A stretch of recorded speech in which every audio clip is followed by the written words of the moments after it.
আমি এখন আপনাদেরকে 6টি বিষয় সতর্কতা করবো। কতটা? তো কথা বলেন কতটা? প্রথম হচ্ছে কাদিয়ানী সম্প্রদায়। কাদের কথা বললাম?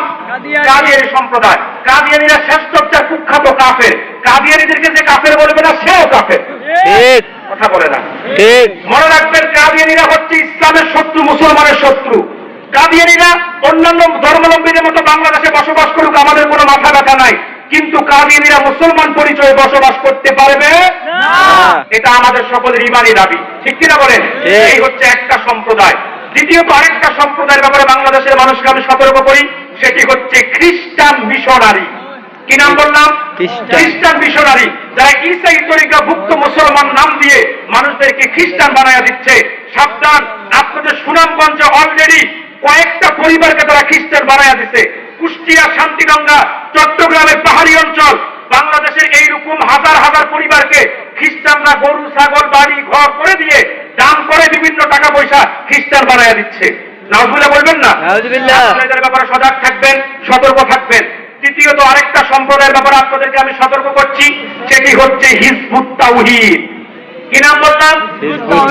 এরা হিজবুত তাওহীদ, এরা হিজবুত শয়তান। বলেন না যুবক ভাইরা? হিজবুত তাওহীদ যারা পরিচয় দিয়ে ইসলামকে অপব্যাখ্যা করছে, এরা হিজবুত তাওহীদ, এরা হিজবুত শয়তান। কথা বলেন? এরা নামাজের অপব্যাখ্যা করে, পর্দার অপব্যাখ্যা করে, বলে নামাজ না, এটা নমাজ, এটা শারীরিক ব্যায়াম, এটা শরীয়তের কোনো বিধান না। নাউজুবিল্লাহ বলবেন না? সাবধান, এদের ব্যাপারে সজাগ থাকবেন, সতর্ক থাকবেন। এদেরকে হিজবুত তাওহীদ বলা যাবে না, এদেরকে হিজবুত শয়তান বলতে হবে। চতুর্থ আরেকটা সম্প্রদায় ইসলাম ও মুসলমানের বিরুদ্ধে কাজ করতেছে, সেটা হচ্ছে আহলে কোরআন। কি নাম বললাম? আহলে কোরআন। কি নাম বললাম? আহলে কোরআন। মনে রাখবেন, রাসূলুল্লাহর উম্মত কখনো আহলে কোরআন হতে পারে। যারা আহলে কোরআন দাবি করে, এরা রাসূলের সব হাদিসকে অস্বীকার করে। বুখারী মুসলিমকে এরা জাল বলে। নাউজুবিল্লাহ বলবেন না? যারা বলে বুখারী মুসলিম জাল, যারা রাসূলুল্লাহ সহিহ হাদিসকে অস্বীকার করে, এরা কি মুসলমান না কাফের?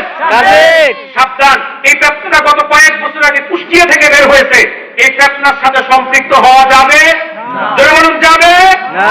পঞ্চম আরেকটা সম্প্রদায়, সেটা হচ্ছে নাম খুব সুন্দর, কামে ভেজাল, সেটা হচ্ছে আহলে হাদিস।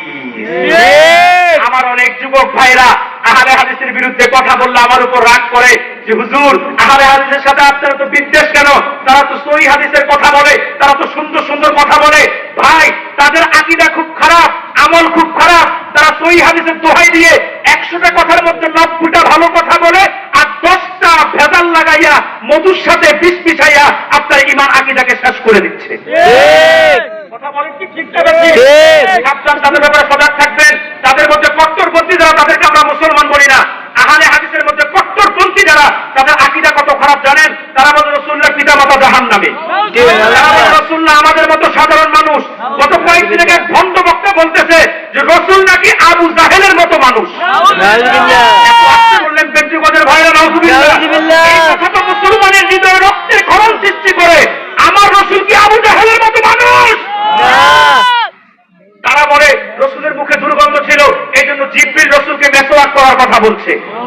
শুধু তাই না, ভণ্ড লামাসাবি এত বড় পর্যায়ের বেয়াদব, তারা বলে রাসূল নাকি মিজানের পাল্লার সামনে দাঁড়িয়ে চিন্তিত থাকবে, আমার নেকের পাল্লা ভারী হয় না বদের পাল্লা ভারী হয়।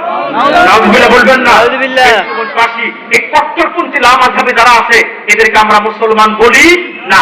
আর কিছু আছে শীতলপন্থী, ঠান্ডা মাথার আহলে হাদিস, আসাদুল্লাহ, গজবতুল্লাহ, লামতুল্লাহ, আহমদুল্লাহ, আর কি আছে? আছে না? আছে।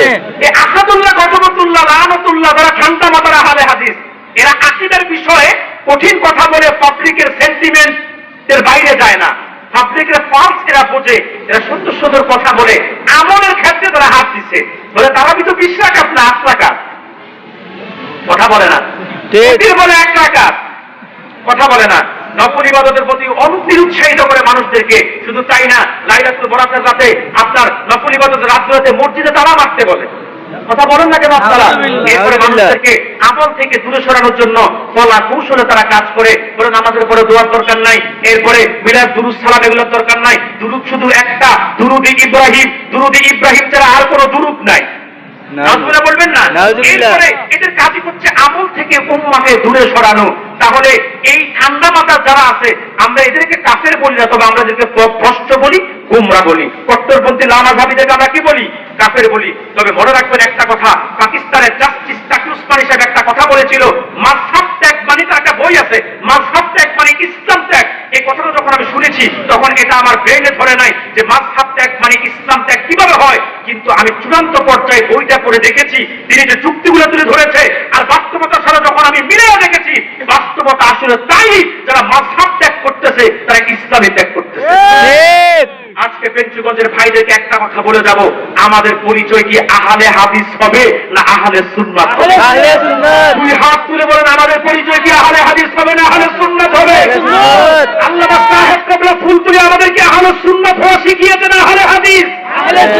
আমাদের কাছে কি হাদিসের কথা বলে গিয়েছে না সুন্নাতের কথা? সব হাদিস বিশ্বাস করতে হবে, কিন্তু সব হাদিস মানার কথা রসুল বলেন কথা বলেন না? রসুল সব হাদিস বিশ্বাসের কথা বলেছে, সব হাদিস মানার কথা রসুল মানে না বলে নাই, কিন্তু সব সুন্নাত মানতে হবে।